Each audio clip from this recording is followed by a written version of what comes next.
Девчонки, всем привет! Сегодня мы с вами смотрим мои пустые баночки косметики за сентябрь месяц. Начать хочу с двух топовых покрытий для ногтей. Это матовое покрытие от Nail Look и топ от Essence из летней коллекции Make Beauty Fun, вроде так она называлась. В общем, эти два топа оба у меня были в Project Pen, я их уже показывала в пустышках Project Pen. Повторяюсь быстренько, говорю, что Nail Look я рекомендую, мне понравился матовый топ, очень хороший. Это покрытие тоже было интересного цвета и, в принципе, неплохо держалось, и тогда же, я бы сказала, укрепляло покрытие, и маникюр носился очень долго. Здесь много средства, оно засохло, я лаки не разбавляю, как только консистенция перестает быть удовлетворительной, я их выбрасываю. Это пустышки. Также я в этом месяце закончила несколько миниатюрок ароматов, которые мне Sephora надавала вместе с посылками. И хочу кратенько вам рассказать о своих впечатлениях. Аромат Кинзо Poppy Bouquet мне не зашел, это не мой тип ароматов. Я приложу пирамидки тут где-нибудь сбоку. Очень легкий и очень ретро на мой вкус. Аромат Armani Sea. Я так понимаю, это была какая-то новая версия, хотя не возьмусь утверждать. Мне показался самым неплохим из всех этих пробников. В принципе, осталось приятное ощущение. Я люблю такие ароматы, но сама бы покупать не стала. И у меня закончились две миниатюрки Gucci Flora. Это новая версия. Также приложу картинку и пирамидку. Здесь, правда, я вот смотрю, еще что-то стекло. Попробую доиспользовать, но вообще уже перестал нажиматься пульверизатор. Посмотрим. В общем, я уже говорила в покупках свои впечатления по поводу этого аромата. Это хороший аромат, легкий, он такой ежевичный, там ягодка сразу появляется, как только наносите аромат. Но я считаю, что он своих денег не стоит. Он очень простой, и для меня все-таки бренд Gucci с чем-то другим ассоциируется. Вообще парфюмерия от Gucci, вот особенно их серия Flora, вообще никак не вяжутся у меня с образом бренда. Но это мои какие-то личные предпочтения. Неплохой аромат. Он, когда выветривается, вот эта ежевичная нотка, он через там несколько часов, когда вот только база остается, превращается в такую достаточно типичную люксовую базу. Ничего в нем такого примечательного, только вот эта вот ежевичная какая-то составляющая, ягодная, приятная, но вообще абсолютно не стоит денег, которые они просят за этот аромат. И еще один аромат, это вообще я первый раз такой пробник вижу. Это какой-то, по-моему, верх экономии. Я так вертела, крутила, понять не могла, что нужно делать с этой штукой. В общем, надо было вытащить вверх вот эту бумажку и потом нажимать вот здесь. И такого использования хватило только на один раз. Это аромат от Paco Rabanne, Lady Million Royal. Ну, что я могу сказать? На самом деле аромат меня тоже не зацепил. Как только я его открыла, скажем так, на меня пахнуло чем-то, знаете, от каталога Avon. Очень странно. А потом, конечно, когда я на себя его вот вчера нанесла, почему-то сразу вот, знаете, какая ассоциация? Ну да, это Paco Rabanne. Вот я не знаю, если кто-то пробовал парфюмерию Paco Rabanne, у меня от них есть любимый аромат Ultraviolet. По-моему, он уже снятый, если я не ошибаюсь. Но вот это вот почему-то сразу пошла ассоциация. Ну да, кто это еще может быть? Это Paco Rabanne. Типичный люкс и тоже ничем не примечательный. В общем, из вот этих вот ароматов, которые я попробовала, я бы, например, выделила Флору, но только по очень выгодной цене. И выделила Armani Sea, но тоже без восторга. С ароматами вот так. Я всегда очень активно вывожу все пробники. Не люблю, когда вот эта мелочевка у меня болтается. Либо сразу выбрасываю, либо вот так вот расходую. То, что у меня закончилось для волос, и то, на что я хочу обратить ваше внимание. Вообще, обычно я не показываю всякие уходовые средства для тела. Показываю лишь их в том случае, если действительно хочу резко порекомендовать или же резко не рекомендовать. Вот это вот средство, это масло для волос, и это Matrix, серия Oil Wonders, и это вариант Indian Amla. Это мое любимое ходовое масло для ухода за волосами. Здесь 150 мл продукта. Эту бутылочку я покупала 2 года назад, и этих 150 мл действительно хватило на 2 года. Я применяла его каждый раз. Мне нравится это средство. У него потрясающий запах. Оно хорошо смягчает кончики. Они у меня окрашенные, обесцвеченные. Теперь я сверху их еще и красным добиваю, скажем так. И мне нравилось, как оно работало. Я бы его повторила, но в Турции такого у нас нет. Вот этой серии Oil Wonders почему-то ее не достать. Может быть, она уже переформулирована, не знаю. Я видела это средство на Wildberries, и я бы его повторила, но дело в том, что это уже моя вторая упаковка. Мне кажется, что это показатель. Дело в том, что это масло действительно классное сочетание цены-качества, и я была им удовлетворена долгие годы, получается, потому что, ну, 2 упаковки точно расходовала года 4. Вот, я всем его рекомендую. Это средство не утяжеляло волосы, я наносила его не только на кончики, а вот на все волосы, которые у меня высушенные обесцвечиванием и окрашиванием. Классное средство, девчонки, рекомендую. На все средства, на которые я найду ссылки, я оставлю ссылки в описании. Мне кажется, вот эта вот штука достойна покупки, хорошее соотношение цены и результативности, скажем так. Ну, мне, во всяком случае, зашло. Также видела, что на Wildberries привезли средства марки Dermakill. Dermakill – это очень бюджетный турецкий бренд уходовой косметики. У меня было от них несколько продуктов, и иногда это очень крутой бюджетный вариант. Что я хочу сказать про их средства для умывания, конкретно про это с чайным деревом. Вот это средство я сначала думала, что буду использовать только для тела, то есть добавлять на губку к гелю для душа. Но потом я начала также и им умываться. И вы знаете, это классная штука. Мне абсолютно оно зашло, понравилось. И я бы повторила, оно очень бюджетное. Поэтому если когда-нибудь вам станет доступно вот это средство, и вам нужно что-то типа, знаете, Body Shop, у них есть такой гель для душа с чайным деревом, по-моему, если я не ошибаюсь, также приложу картинку. Вот это хорошая альтернатива. Я замечала, что в принципе для жирной кожи, когда ее прямо вот бомбить на жаре от себоотделения, это хорошее средство. Оно мне помогало действительно. Не скажу, что подсушивала, я не люблю это слово, потому что, ну, считаю, что подсушивать в принципе кожу не стоит. Оно ее балансировало и подлечивало воспаление. Хорошее средство, мне прям помогло. Я помню, что прошлым летом у меня было гораздо больше проблем с нежелательными воспалениями. И из этой же серии я закончила сыворотку, тоже Tea Tree Oil Face Serum. Предполагается по названию, что это должно быть масло, но скорее это была такая масло-водичка. Я наносила это средство точечно на какие-то проблемные участки. И если это был прям какой-то подкожник, то я могла в течение дня нанести раз 5-6, и это средство действительно помогало. Причем оно именно не подсушивало, а оно справлялась с воспалением. Мне нравилось пользоваться этой штукой, хотя тоже это очень-очень бюджетное средство. Мне оно подошло. Если я когда-нибудь еще увижу его в магазине, я обязательно возьму. У нас с наличием средств от Dermakill какая-то странная вещь происходит в магазинах. Они не везде есть, какими-то наплывами. Вот, но эта штука мне понравилась. В принципе, она не подходит для быстрого избавления от покраснений. Это именно такой уход долгосрочный, типа, знаете, 2 дня, 3 дня, когда нужно действительно что-то подлечить. Хорошее средство, мне вообще эта линейка зашла. Давайте переходить к уходу за лицом. И тут у меня было израсходовано 3 листовые маски. По поводу этих 2 масок даже долго задерживаться не буду. Это турецкие производители, скажу только для девчонок, кто смотрит меня из Турции.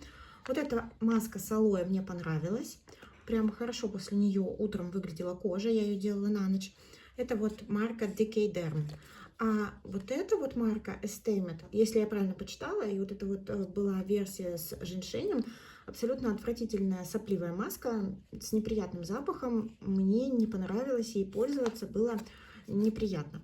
Так, ну а к чему-то более доступному, если переходить, то я воспользовалась вот этой маской от Элизабека. Я брала ее в Литваль. В принципе, по очень хорошей цене, как я считаю, около 90 рублей мне вышла эта маска. И у меня эта версия с медом, смягчающая, питательная и увлажняющая, соответственно. Мне понравился запах, приятный, не химозный запах меда, такой очень мягкий. Она достаточно такая влажненькая, то есть в ней много средства.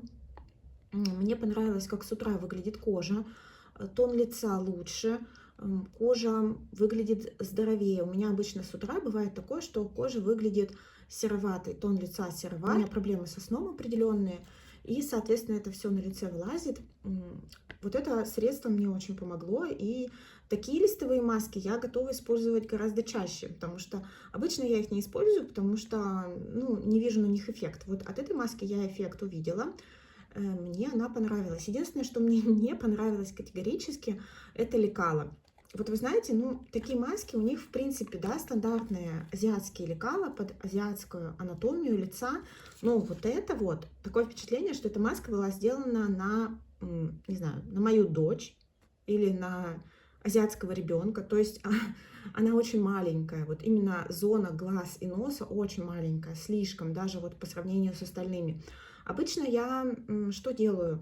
Я решаю эту проблему ножницами, двумя разрезами вот здесь вот по носу. Тогда маска ложится на мне хорошо, даже на мое не самое маленькое лицо.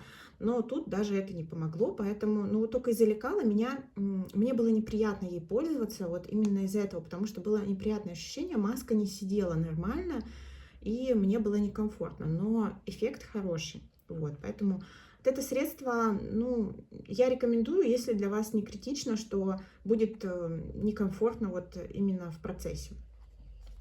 Вот. Это значит, что касается листовых масок в этом месяце. Также немножко из турецкого для моих турецких девчонок. Вот этой марки я нигде больше не видела. Это местный производитель Ньюджен. Он делает в том числе сыворотки, тоже достаточно бюджетные, продаются в магазинах у дома. Я не советую. У меня уже было несколько таких сывороток. Вы знаете, они не вредят, скажем так. То есть они не делают плохо, но и хорошо они вам не сделают. Я не увидела от них никакой результативности. Конкретно вот это у меня была сыворотка с неоцинамидом, и у меня была до этого сыворотка от Инки Лист с этим активным веществом, и она мне понравилась гораздо больше. Вот это не делала ничего. Вот. Сыворотка от Инки Лист мне очень хорошо выравнивала тон кожи, мне нравился эффект. Я уже сейчас понимаю, что в сравнении с вот этим средством Инки Лист была супер. Так что ее я повторю. Теперь я знаю, что такое, когда сыворотка с неоцинамидом работает. А вот это средство и средство от Ньюджен я больше покупать не буду. И закончилась у меня вот такая огромная банка. И это была маска. Вообще какой-то непонятный тоже турецкий производитель Soho NYC. И это была Hemp Seed Oil, спирулина, алоэ вера, Face Serum and Mask. 2 в одном. Вы знаете, по консистенции это было похоже на очень плотный гель алоэ. Ну, он такой по консистенции плотноват. Мне нравилось, как ни странно, и мне нравилось, как она на кожу воздействовала. Я использовала ее на зону шеи, декольте, иногда на лицо. Хорошее средство. Здесь написано, что оно должно выравнивать тон. И здесь был очень такой рисковатый запах смеси спирулины и Hemp Seed Oil. Но в итоге средство неплохое. Вот. Единственное, что, конечно, очень бюджетное. И я в итоге его расходовала на тело по большей части. Но увлажняло оно хорошо. И мне понравилось. Я бы, наверное, если увидела его в магазине, то взяла еще раз и использовала на тело, вот на такие участки, как зона декольте. И немного из более понятного остальным зрителям, не только турецким, это пробник Dr. Jart. У меня это был церамидин крем, и мне он очень понравился. Мне понравилась консистенция, мне понравился запах. Здесь было заявлено увлажнение и удержание воды. Ну, судя по тому, что тут написано. Мне понравилось, мне хватило этого пробника на 2 раза. Вообще, средство от Dr. Jart мне очень нравится.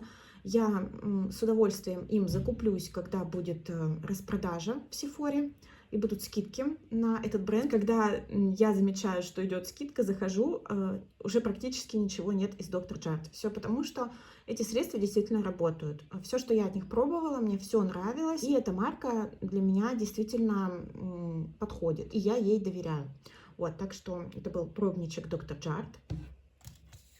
Можно переходить к декоративке. Еще один пробничек, который я закончила, это BB-крем с женьшенем от Herborian. У меня это был оттенок Claire. И вы знаете, я до этого не пробовала Herborian и почему-то обходила его стороной. Почему-то, хотя он много у кого, в девчонок, в фаворитах, о нем хорошие отзывы, но почему-то я вот его сторонилась и зря. Мне понравилось. Мне хватило пробников 1,5 мл на 3 раза. Хорошее средство, мне подошло, хотя оттенок светлый, но тем не менее он адаптировался. Это средство с влажным финишем, как я бы охарактеризовала, на жирной коже, конечно, подплывает за полдня уж точно, его надо подправлять, но мне не нравятся глухоматовые тонирующие средства, мне нравятся BB-крема, поэтому мне понравился Herborian, и я думаю, что опять же будет на него какая-то хорошая скидка, хорошее предложение, я приобрету его, потому что ну, хороший тон никогда не повредит, в котором ты будешь уверен, он не стойкий, то есть он отпечатывается на жирной коже, он абсолютно не стойкий. Мне понравилось, что здесь есть SPF, то есть это такой вариант на зиму SPF 20, мне кажется, будет более чем достаточно. Сама бы я никогда его не попробовала, поэтому рада, что у меня появился пробник, и теперь я знаю, что это хорошее средство. Просто знаю, что от него ждать. Оно, как и большинство BB-кремов, имеет, повторюсь, влажный финиш и на жирной коже отпечатывается, стойкости от него ждать не стоит, но на коже сидит хорошо и кожа выглядит здоровой при этом. Это очень классно. У меня наконец закончилась база от Urban Decay. Я ее расходовала в итоге 3 года. Мне кажется, это очень хорошее приобретение. Я бы ее, наверное, повторила, но чуть позже. У меня это была Original версия. Она уже под конец начала подзасыхать, но тем не менее работала хорошо. И я этому средству абсолютно доверяю. Оно мне подошло. У меня кожа подвижного века не жирная, на мне ничего не скатывается. Я не знаю, как будет на веках жирных с нависанием. Ничего не могу сказать, насколько она держит. Но вот на мне она очень хорошо работала, вообще без всяких претензий.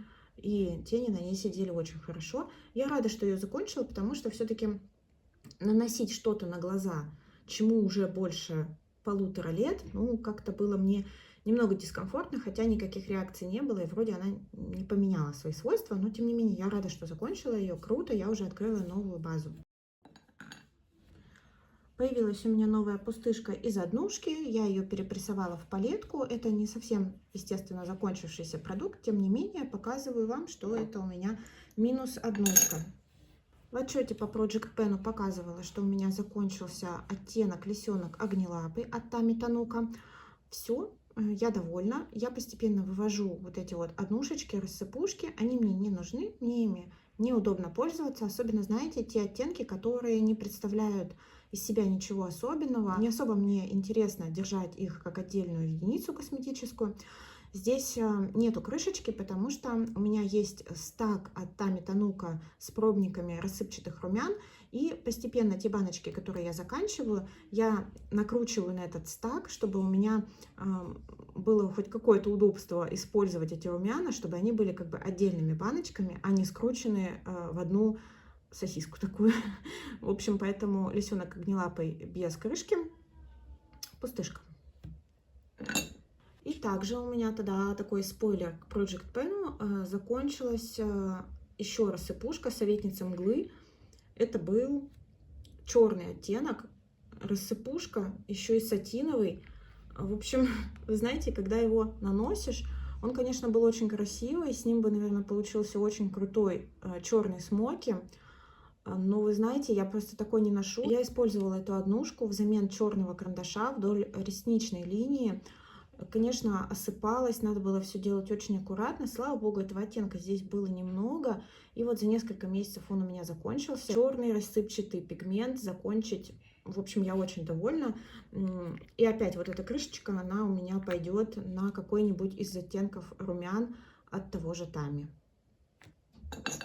Средство для бровей. Считаю закончившуюся вот эту вот помадку от Essence.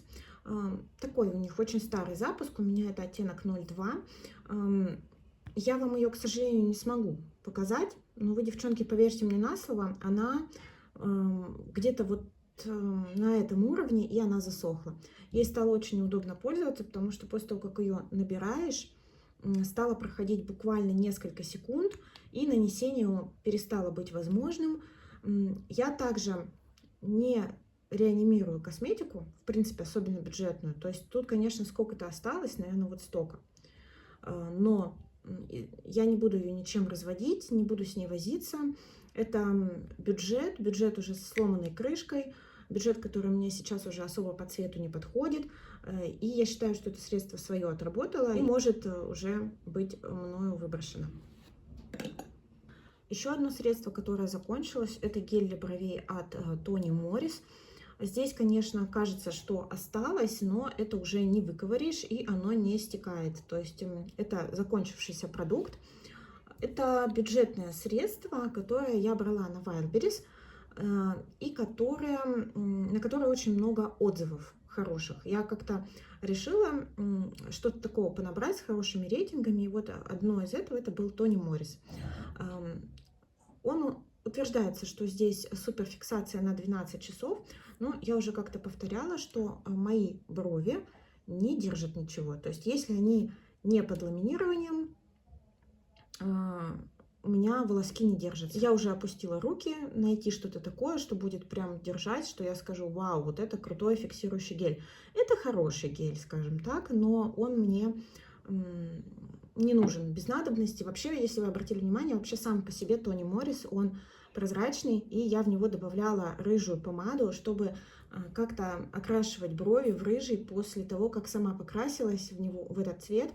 И вы знаете, оказалось, что это не очень применимо на практике, потому что вот эта вот щеточка у Toni Morris, она слишком большая. И если с такой щеточкой гель непрозрачный, то пользоваться им крайне неудобно, получается очень неаккуратно. Поэтому обратите внимание, что сам родной гель Toni Morris, он прозрачный, и он недорогой.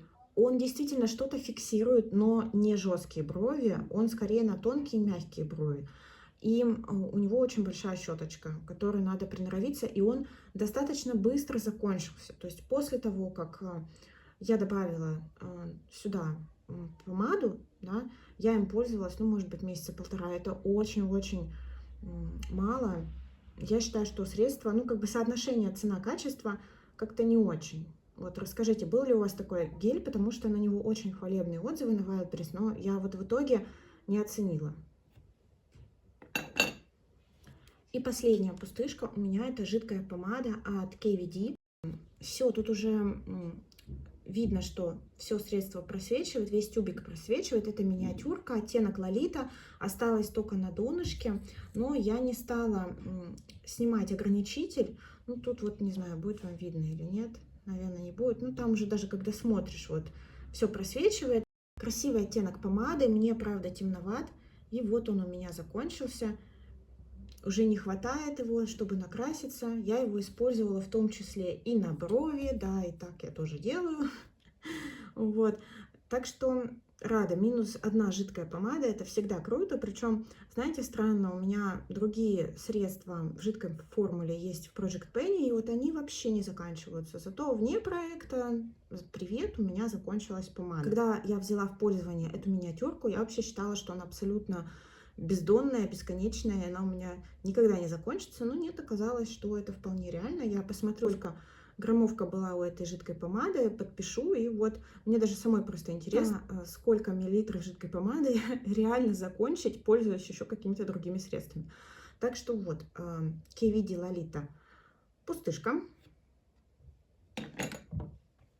А это были все мои пустые баночки за сентябрь. Спасибо, девчонки, что посмотрели это видео. Подписывайтесь на мой канал. Мне очень приятно, когда вы пишете комментарии и ставите лайки. Подписывайтесь на мой телеграм-канал. Мы там общаемся. Я там выкладываю какие-то вещи, с которыми хочу поделиться с вами в моменте. Может быть, релизы косметики, сводчи, покупки или макияжи. Сейчас там проходит конкурс, разыгрываю палетки, скоро будут результаты. Все оставлю в описании. Еще раз спасибо большое, что посмотрели видео. Всем отличного дня, прекрасного настроения. Будьте, пожалуйста, в порядке. Всем пока-пока!